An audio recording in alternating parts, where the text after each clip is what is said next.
6 जुलाई 1885 को Louis Pasteur ने rabies के टीके का सफलतापूर्वक परीक्षण किया।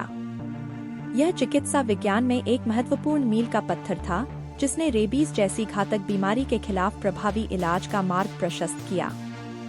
6 जुलाई 1944 को नेताजी सुभाष चंद्र बोस ने पहली बार महात्मा गांधी को राष्ट्रपिता कहकर संबोधित किया। यह उपाधि गांधी जी के स्वतंत्रता संग्राम में महत्वपूर्ण योगदान और देश के प्रति उनके समर्पण को सम्मानित करने के लिए दी गई थी। 6 जुलाई 1726 को सम्राट कैरल छठे और टसरीना कैथरीन महान ने एक सैन्य संधि पर हस्ताक्षर किए। इस संधि का उद्देश्य उनके साम्राज्यों के बीच सैन्य सहयोग को बढ़ाना था, जो उस समय की राजनीतिक और सैन्य परिस्थितियों को ध्यान में रखते हुए एक महत्वपूर्ण कदम था। 6 जुलाई 1774 को शेखर आंदोलन की संस्थापक माइन ली न्यूयॉर्क में आई।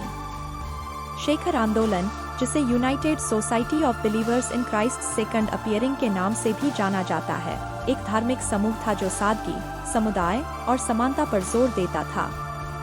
मायनली ने इस आंदोलन को अमेरिका में स्थापित करने और इसके सिद्धांतों का प्रसार करने में महत्वपूर्ण भूमिका निभाई। 6 जुलाई 1806 को फ्रांसिस द्वितीय, अंतिम पवित्र रोमन सम्राट, ने अपने सिंहासन का त्याग कर दिया, जिससे एक सहस्राब्दी के बाद पवित्र रोमन साम्राज्य का अंत हो गया। यह घटना यूरोपीय इतिहास में एक महत्वपूर्ण मोड़ थी और नेपोलियन के यूरोप में बढ़ते प्रभुत्व का प्रतीक थी।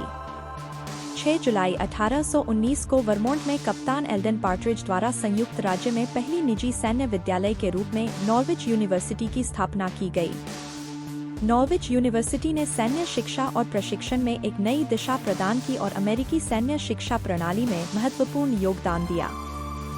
6 जुलाई 1821 को ब्रुसेल्स में कॉरियर ऑफ पेज बास अखबार का प्रथम संस्करण प्रकाशित हुआ। यह अखबार अपने समय में महत्वपूर्ण समाचार और घटनाओं को जनता तक पहुंचाने का एक प्रमुख माध्यम था।